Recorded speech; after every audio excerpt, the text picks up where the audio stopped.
ಯಾಕಂದರೆ ಇದು ನಾನು ಯೋಚನೆ ಮಾಡಿದ್ದಲ್ಲ, ಗುರುಗಳ ಆಶೀರ್ವಾದದಿಂದ ಮತ್ತು ನಮ್ಮ ಲಾಡ್ಜಿನ ಮೆಂಬರ್ ಆದಂಥ ಮಹಾದೇವಪ್ಪ ಚೈತ್ರ ಅವರು ಹೇಳಿದ್ರಿಂದ ನಾನಿವತ್ತು ಈ ಉಪನ್ಯಾಸ ಕೊಡೋಕ್ಕೆ ಒಂದು ಅವಕಾಶ ಸಿಕ್ಕಿದೆ ನನಗೆ.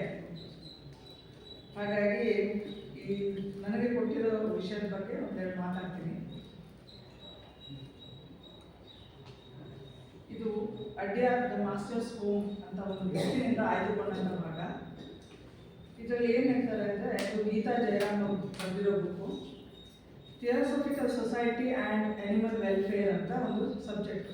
ಥಿಯಾಸಫಿಕಲ್ ಸೊಸೈಟಿ ಹಾಗೂ ಪ್ರಾಣಿಗಳ ಸಂರಕ್ಷಣೆ. ಇದು ಎಲ್ಲಿಂದ ಶುರುವಾಗುತ್ತೆ ಅನ್ನೋದಂದರೆ ನಮಗಿದು ಹೊಸ ವಿಷಯ ಅಲ್ಲ, ಆದರೂ ನಾವು ಮರೆತು ಹೋಗ್ತಾ ಇದ್ದೀವಿ ಮಾನವ ಜನಾಂಗಗಳು. ಅದನ್ನು ಪ್ರತಿ ಸಾರಿ ಪ್ರತಿ ಸಂದರ್ಭಗಳಲ್ಲೂ ಗುರುಗಳ ರೂಪದಲ್ಲಿ ಬಂದು ನಮಗೆ ಮತ್ತೆ ಅದನ್ನು ಜಾಗೃತಿಯನ್ನು ಮೂಡಿಸ್ತಾ ಇದ್ದಾರೆ. ಈ 12ನೇ ಶತಮಾನದಲ್ಲಿ ನಮಗೆ ಬಸವಣ್ಣನವರ ವಚನದಲ್ಲೇ ಹೇಳ್ತಾರೆ, ದಯವೇ ಧರ್ಮದ ಮೂಲವಯ್ಯ, ದಯವೇ ಬೇಕು ಸಕಲ ಪ್ರಾಣಿಗಳಲ್ಲಿ ಅಂತ ಹೇಳಿ. ಸೊ ಅದರ ಪ್ರಕಾರ ಈಗ ಅಲ್ಲಿ ಅವ್ರು ಹೇಳಿದ್ರು, ಕೊನೆಗೆ ಇದೆಲ್ಲ ತಪ್ಪಿ ಹೋಗ್ತಾ ಇದೆ ಅಂದಾಗ ಮತ್ತೆ ನಮ್ಮ ಥಿಯಾಸಫಿಕಲ್ ಸೊಸೈಟಿಯಿಂದ ಅದನ್ನು ಜಾಗೃತಿ ಮೂಡಿಸಿ ಎಲ್ಲರಿಗೂ ಬಂದು ಇವತ್ತಿನ ನಮ್ಮ ಕೆಲವು ಕಾನೂನುಬದ್ಧವಾಗಿ ಇದನ್ನು ನಡೆಸ್ಕೊಂಡು ಹೋಗೋದಕ್ಕೆ ಥಿಯಾಸಫಿಕಲ್ ಸೊಸೈಟಿಯವರ ಕಾರ್ಯ ಪ್ರಮುಖವಾದದ್ದು.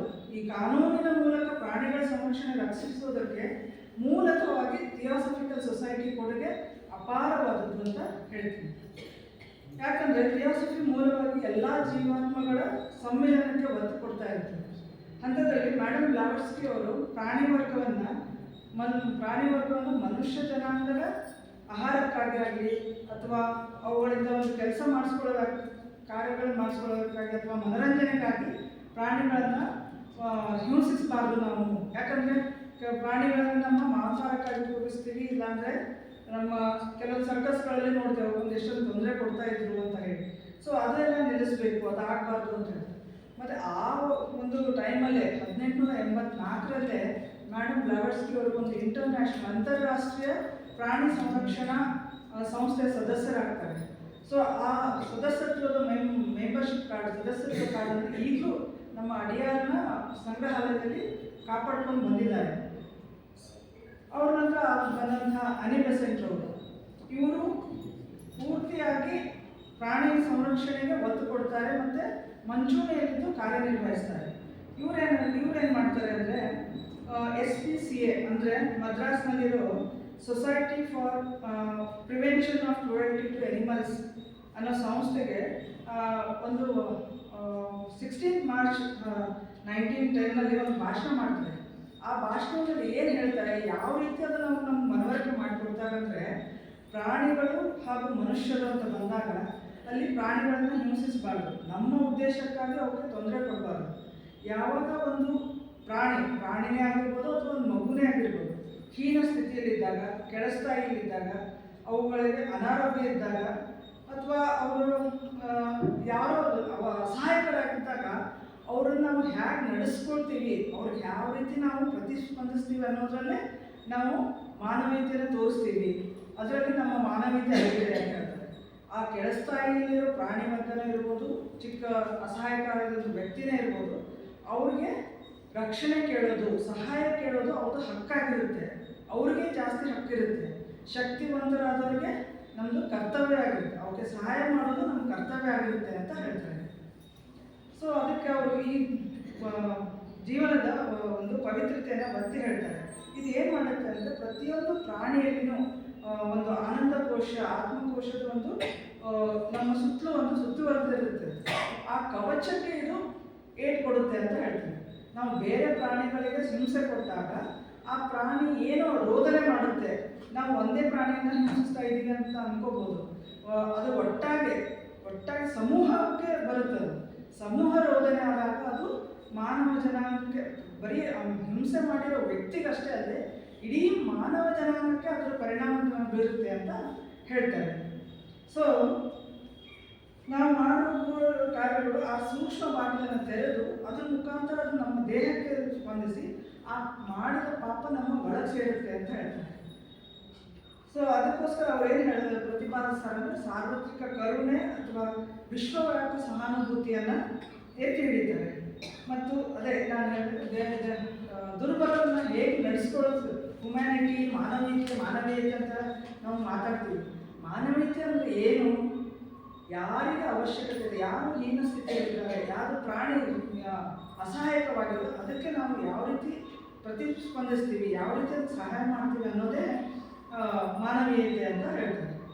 ಮತ್ತು 1945ರಲ್ಲಿ ಒಂದು ನಮ್ಮ ಥಿಯಾಸಫಿಕಲ್ ಸೊಸೈಟಿನ ಒಂದು ಮ್ಯಾಗ್ಝಿನ್ ಬರ್ತಾರೆ, ದ ಥಿಯಾಸಫಿಕಲ್ ವರ್ಕರ್ ಅಂತ ಹೇಳಿ. ಸೊ ಅದಕ್ಕೆ ಏನು ಮಾಡ್ತಾರೆ ಅಂದರೆ ಒಂದು 1945 ಅದಕ್ಕಿಂತ ಮೊದಲು ಒಂದು 1944ರಲ್ಲಿ ನಮ್ಮ ಅವಾಗಲೂ ಒಬ್ಬರ ನಮ್ಮ ಅಂತಾರಾಷ್ಟ್ರೀಯ ಅಧ್ಯಕ್ಷರಾದಂಥ ಜಾರ್ಜ್ ಅರುಂಡೇಲ್ ಅವರು ಎಸ್ಟೇಟಲ್ಲಿ ಓಡಾಡ್ತಿರ್ಬೇಕಾದ್ರೆ ಅವ್ರಿಗೊಂದು ಪ್ರಾಣಿಗಳ ಗುಂಪು ಒಂದು ಚಿಕ್ಕ ಪಕ್ಷಿಯ ಒಂದು ಸಾರಥ್ಯದಲ್ಲಿ ಬಂದು ಒಂದು ದೂರನ ಕೊಡ್ತವೆ. ಅವು ಮಾತಾಡ್ತಾವಂತೆ ಅರುಂಡೇಲ್ ಅವ್ರ ಹತ್ರ, ನೀವು ಮಾನವ ಜನಾಂಗಕ್ಕೆ ಇಷ್ಟೆಲ್ಲ ಮಾಡ್ತಾ ಇದ್ದೀರಾ, ಆದರೆ ಪ್ರಾಣಿಗಳ ವರ್ಗವನ್ನು ನೀವು ಕಡೆಗಣಿಸಿದ್ದೀರಾ, ಪ್ರಾಣಿಗಳಿಗೆ ಏನು ಅವಶ್ಯಕತೆ ಇದೆ ಅದನ್ನು ನಿಮ್ಮ ಥಿಯಾಸಫಿಯಿಂದ ನಮಗೆ ಏನು ಮಾಡ್ತಾ ಇಲ್ಲ ನೀವು ಅಂತ ಹೇಳಿ, ನಮ್ಮ ಕಾಳಜಿಯನ್ನು ನೀವು ತಗೊಳ್ತಾ ಇಲ್ಲ ಅಂತ ಹೇಳಿ ಮಾತಾಡುತ್ತಿರ್ತಾರೆ. ಆ ಚಿಕ್ಕ ಪಕ್ಷಿ ಒಂದು ಭಾವನೆಯನ್ನು ಜಾರ್ಜ್ ಅರುಂಡೇಲ್ ಅವರು ಅರ್ಥ ಮಾಡ್ಕೊಳ್ತಾರೆ. ಸೊ ಅದ್ರ ಬಗ್ಗೆ ತುಂಬ ಯೋಚನೆ ಮಾಡ್ತಾರೆ ಅವರು, ಆಂತರಿಕವಾಗಿ ಹಾಗೂ ಬಾಹ್ಯಿಕವಾಗಿ ಅದನ್ನು ಎಲ್ಲರ ಮುಂದೆ ಇಡ್ತಾರೆ, ಎಲ್ಲರ ಜೊತೆ ಚರ್ಚೆ ಮಾಡ್ತಾರೆ. ಸೊ ಅವಾಗ ಅವರಲ್ಲಿ ಒಂದು ಉತ್ಕಟವಾದ ಅಭಿಪ್ರಾಯ ಬರುತ್ತೆ, ಪ್ರಾಣಿಗಳನ್ನು ಸಂರಕ್ಷಿಸಬೇಕು ಅಂತ ಹೇಳಿ. ಸೊ ಹಾಗಾದಾಗ ಇದೆಲ್ಲ ನಮಗೆ ಯಾವ ರೀತಿ ತಿಳಿದುಕೊಳ್ಳಕ್ಕೆ ಬರುತ್ತೆ ಅಂದರೆ, ಆ ಒಂದು ಚರ್ಚೆಯಲ್ಲಿ ಪಾಲ್ಗೊಂಡಂತಹ ಒಬ್ಬ ಡಚ್ ಮಹಿಳೆ ರೈಟ್ ವಿಶ್ವೀಕ್ ಅನ್ನೋರು ಅದನ್ನು ತಮ್ಮ ಬರಹಗಳಲ್ಲಿ, ತಮ್ಮ ಡೈರಿಗಳಲ್ಲಿ ಬರೆದಿರ್ತಾರೆ. ಏನೇನು ಚರ್ಚೆ ಅಂತ, ಯಾವ ರೀತಿ ಚರ್ಚೆಗಳು ಆಗ್ತಾ ಇದೆ, ಯಾವ ರೀತಿ ಭಾವನೆಗಳು ಮೂಡ್ತಾ ಇದೆ ಅಂತ ಹೇಳಿ ಅವರೊಂದು ಜರ್ನಲನ್ನು ಬರೀತಾ ಇರ್ತಾರೆ. ಸೊ ಆವಾಗ ಈ ಜರ್ನಲಲ್ಲಿ ಅದನ್ನು ಅರುಂಡೇಲ್ ಅವರು ಅದನ್ನು ಸರಿಪಡಿಸಿ, ತಿದ್ದುಪಡಿಸಿ ಅದನ್ನು ಪ್ರಕಟಿಸ್ತಾ ಇರ್ತಾರೆ. ಸೊ ಇವತ್ತಿನ ಪೀಳಿಗೆ ನಮ್ಗೆ ಇದೆಲ್ಲ ವಿಷಯಗಳ ಸಂಗ್ರಹಣೆ ಬರೋದು ಆ ಒಂದು ಮಹಿಳೆ, ಇಲ್ಲಿ ಶಾರ್ಟ್ ಆಗಿ ಒಂದು ಇದೆಲ್ಲ ಚಿತ್ರದಲ್ಲಿ ಇದಾರಲ್ಲ, ಅವರೇ ರೈ ವಿಶ್ವವಿಕ್ ಅನ್ನೋರು. ಅವರು ಬರೆದಿಟ್ಟಿರೋ ಬರಹಗಳಲ್ಲೇ ನಮಗೆ ಈ ವಿಷಯ ಎಲ್ಲ ತಿಳಿದು ಬರ್ತಾ ಇರುತ್ತೆ. ಅವರ ಕೊಡುಗೆ ಅಪಾರ. ಸೊ ಏನು ಆಗುತ್ತೆ ಅಂದರೆ, ಜಾರ್ಜ್ ಅರುಂಡೇಲ್ ಅವರು ಒಂದು ಪ್ರಾಣಿಗಳ ಔಷಧಾಲಯನ, ಚಿಕಿತ್ಸಾಲಯನ ತೆರೀಬೇಕು ಅಂತ ಯೋಚನೆ ಮಾಡ್ತಾ ಇರ್ತಾರೆ. ಅದು 1947 ಆಗಿದ್ದರಿಂದ ಆವಾಗ ಎರಡನೇ ಮಹಾಯುದ್ಧ ನಡೀತಾ ಇರುತ್ತೆ. ಸೊ ಅವಾಗ ಏನಾಗುತ್ತೆ, ಹಣದ ಕೊರತೆ ಬರುತ್ತೆ, ಎಲ್ಲನೂ ನಿಭಾಯಿಸೋಕ್ಕೆ ಆಗದಿರೋಂಥ ಪರಿಸ್ಥಿತಿಯಲ್ಲಿರ್ತಾರೆ, ಅಷ್ಟೊಂದು ವ್ಯವಸ್ಥೆಗಳು ಇರೋದಿಲ್ಲ. ಸೊ ಅವರು ಯಾವಾಗಲೂ ಅವ್ರ ಚರ್ಚೆಗಳಲ್ಲಿ, ವಿಷಯಗಳಲ್ಲಿ ಇದನ್ನು ಪ್ರತಿಪಾದಿಸ್ತಾ ಇರ್ತಾರೆ, ಒಂದು ಆ ಪ್ರಾಣಿಗಳ ಆಸ್ಪತ್ರೆಯನ್ನು ತೆರೀಬೇಕು ಅಂತ ಹೇಳಿ. ಸೊ ಅವಾಗ ಏನು ಮಾಡ್ತಾರೆ ಅಂದರೆ, ಆವಾಗಿನ ಕಾಲದಲ್ಲಿ ಏನಾಗಿತ್ತು ಅಂದರೆ, ಈ ಪಶು ವೈದ್ಯರು ತುಂಬ ಕಡಿಮೆ ಸಂಖ್ಯೆಯಲ್ಲಿ ಇದ್ದರು.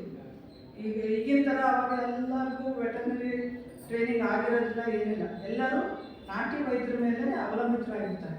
ಸೊ ಅವ್ರು ಏನು ಮಾಡ್ತಾ ಇರ್ತಾರೆ ಅಂದರೆ, ನಾಟಿ ವೈದ್ಯರು ಅವ್ರಿಗೆ ಬರೀ ಒಂದೆರಡು ಚಾಕು, ಒಂದೆರಡು ಕತ್ರಿ ಹಾಗೂ ಒಂದಿಷ್ಟು ಸಣ್ಣಬಿನ್ ದಾರ ಹಾಗೂ ಸೂಜಿಗಳಿಂದ ಪ್ರಾಣಿಗಳಿಗೆ ಏನೇ ಆದರೂ ಚಿಕಿತ್ಸೆ ಕೊಡ್ತಾ ಇರ್ತಾರೆ.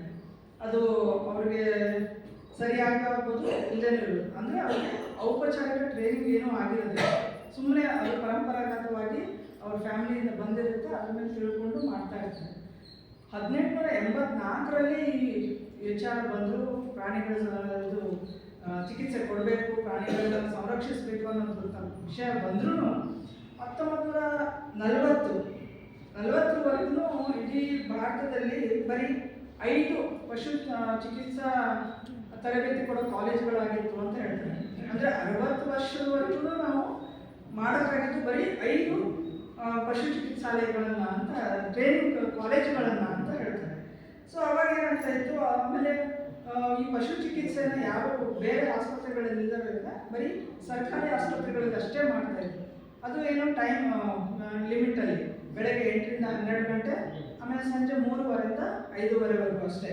ಸೊ ಅವಾಗ ಏನಾಗ್ತಾ ಇತ್ತು, ಲಿಮಿಟೆಡ್ ಟೈಮ್. ಆ ಟೈಮಲ್ಲಿ ಹಳ್ಳಿ ಜನರಿಗೆ ಅಥವಾ ಪ್ರಾಣಿಗಳನ್ನು ಸಾಕಿದವ್ರಿಗೆ ಕರ್ಕೊಂಡು ಬಂದು ಚಿಕಿತ್ಸೆ ಕೊಡಿಸೋಕೆ ಆಗ್ತಾ ಇರಲಿಲ್ಲ. ಯಾಕಂದರೆ ಆ ಟೈಮು ಅವ್ರು ದುಡಿಯೋ ಟೈಮ್, ಅವರು ರೈತಾಪಿ ವರ್ಗದವರು ಆಗಿರ್ತಾಯಿದ್ರು, ಅವರು ಹೊಲಗದ್ದೆಗಳಲ್ಲಿ ಕೆಲಸಕ್ಕೆ ಹೋಗ್ತಾಯಿದ್ರು. ಹಾಗಾಗಿ ಪ್ರಾಣಿಗಳನ್ನು ಆ ಟೈಮಿಗೆ ತೊಗೊಂಡು ಬರೋಕ್ಕೆ ಆಗದೇ ಇರೋದ್ರಿಂದ ಅವರು ಈ ಪ್ರಾಣಿ ಚಿಕಿತ್ಸಾಲಯಕ್ಕೆ ಬರೋಕ್ಕಿಂತ ಹೆಚ್ಚಾಗಿ ಈ ನಾಟಿ ವೈದ್ಯರ ಹತ್ರನೇ ಹೋಗ್ತಾಯಿದ್ರು. ಯಾಕಂದರೆ ಅವರು ಕರೆದಾಗ ಬರ್ತಾಯಿದ್ರು, ಮನೆಗೆ ಬಂದು ಅವುಗಳ ಚಿಕಿತ್ಸೆ ಮಾಡ್ತಾಯಿದ್ರು, ಮತ್ತು ಅವ್ರಿಗೆ ಫೀಸು ತುಂಬ ಕಡಿಮೆ ಇರ್ತಾಯಿತ್ತು.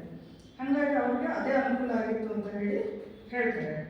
ಸೊ ಕೊನೆಗೆ ಏನು ಮಾಡ್ತಾರೆ, ಇಷ್ಟೆಲ್ಲ ಆದಮೇಲೆ ಜಾರ್ಜ್ ಅರಂಡೇಲ್ ಅವರು ಭೌತಿಕ ಶರೀರವನ್ನು ತ್ಯಜಿಸೋಕ್ಕಿಂತ ಸ್ವಲ್ಪ ಮೊದಲು ಮೇ ಬಿ 1-2 ತಿಂಗಳು 3-4 ತಿಂಗಳಿಗಿಂತ ಮೊದಲು ಅಲ್ಲಿ ಆಗಸ್ಟ್ 1945 ಪ್ರಾಣಿ ಚಿಕಿತ್ಸಾಲಯವನ್ನು ಉದ್ಘಾಟನೆ ಮಾಡ್ತಾರೆ. ಸೊ ಅಲ್ಲಿ ಉದ್ಘಾಟನೆ ಮಾಡಿದ ಮೇಲೆ ಅಲ್ಲಿ ಕನಿಷ್ಠ ಏನಿಲ್ಲ ಅಂದರೂ ಒಂದು 800 ಜಾನುವಾರುಗಳಿಗೆ ಮತ್ತು ಕುದುರೆಗಳಿಗೆ ಚಿಕಿತ್ಸೆಯನ್ನು ಕೊಡ್ತಾರೆ ಅಂತ ಹೇಳ್ತಾರೆ. ಈ ರೈಟ್ ವಿಶ್ವವಿಕ್ ಇದ್ದಾರಲ್ಲ, ಆ ಡಚ್ ಮಹಿಳೆ ಇದರ ಜವಾಬ್ದಾರಿಯನ್ನು ತಗೋತಾರೆ. ಈ ಪೂರ್ತಿ ಆಸ್ಪತ್ರೆಯ ಜವಾಬ್ದಾರಿನ ಅವ್ರು ತಗೋತಾರೆ. ಅವ್ರ ಹತ್ರ 2 ಜನನ ಬಿಡ್ತಾರೆ. ಅವ್ರಿಗೆ ಈಗ ಅಡ್ಯಾರಿಂದ ಒಂದು 8 ಮೈಲಿ ದೂರದಲ್ಲಿರೋ ಪಶು ಚಿಕಿತ್ಸಾಲಯದಲ್ಲಿ ಅವ್ರಿಗೆ ತರಬೇತಿ ಕೊಡಿಸ್ತಾರೆ. ಅವ್ರಿಗೆ ತರಬೇತಿ ಕೊಡಿಸಿ ಅವ್ರಿಗೆ 2 ಪರಿಚಾರಕೆಯನ್ನು ಕೊಡ್ತಾರೆ. ಸೊ ಇವರೆಲ್ಲ ಸೇರಿಬಿಟ್ಟು ಅಡ್ಯಾರನ ಆಸ್ಪತ್ರೆ ಜವಾಬ್ದಾರಿಯನ್ನು ವಹಿಸ್ಕೊತಾರೆ. ಸೊ ಅವ್ರ ಕೆಲಸ ಏನು ಬೆಳಗ್ಗೆಯಿಂದ ಶುರುವಾಗುತ್ತೆ.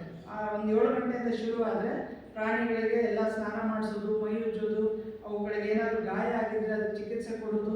ಸೊ ಇದೆಲ್ಲ ಮಾಡಿ ಅವ್ರಿಗೆ ಇದಕ್ಕಿಂತ ಹೆಚ್ಚಾಗಿ ಏನು ಮಾಡ್ತಾ ಇದ್ದಾರೆ, ಪ್ರಾಣಿಗಳು ಅದಕ್ಕೆ ಸ್ಪಂದಿಸಬೇಕು, ಇವ್ರು ಕೊಡೋ ಚಿಕಿತ್ಸೆಯನ್ನು ಅವು ತಗೋಬೇಕು. ಇಲ್ಲಾಂದ್ರೆ ಏನು ಮಾಡ್ತಾರೆ, ಪ್ರಾಣಿಗಳು ಕಾಲಿಂದ ಒದ್ದು ಬಿಡ್ತವೆ, ಇಲ್ಲ ಮುಖ ಹಿಂಗೆ ಮಾಡಿಬಿಡ್ತಾರೆ, ಯಾರೋ ಏನೋ ಚಿಕಿತ್ಸೆ ಅವ್ರಿಗೆ ತಲುಪೋಕ್ಕಾಗಲ್ಲ. ಸೊ ಹಾಗಾಗಿ ಏನು ಮಾಡ್ತಾ ಇರ್ತಾರೆ ಅಂದರೆ, ಆ ಪ್ರಾಣಿಗಳ ಮೈ ಸವರೋದು, ಅವಕ್ಕೆ ಚಪ್ಪಿಸೋದು ಅಂತ ಹಿಂಗೆಲ್ಲ ಮಾಡಿದಾಗ ಅವು ಪ್ರತಿಸ್ಪಂದನೆ ಮಾಡ್ತಾಯಿದ್ವು.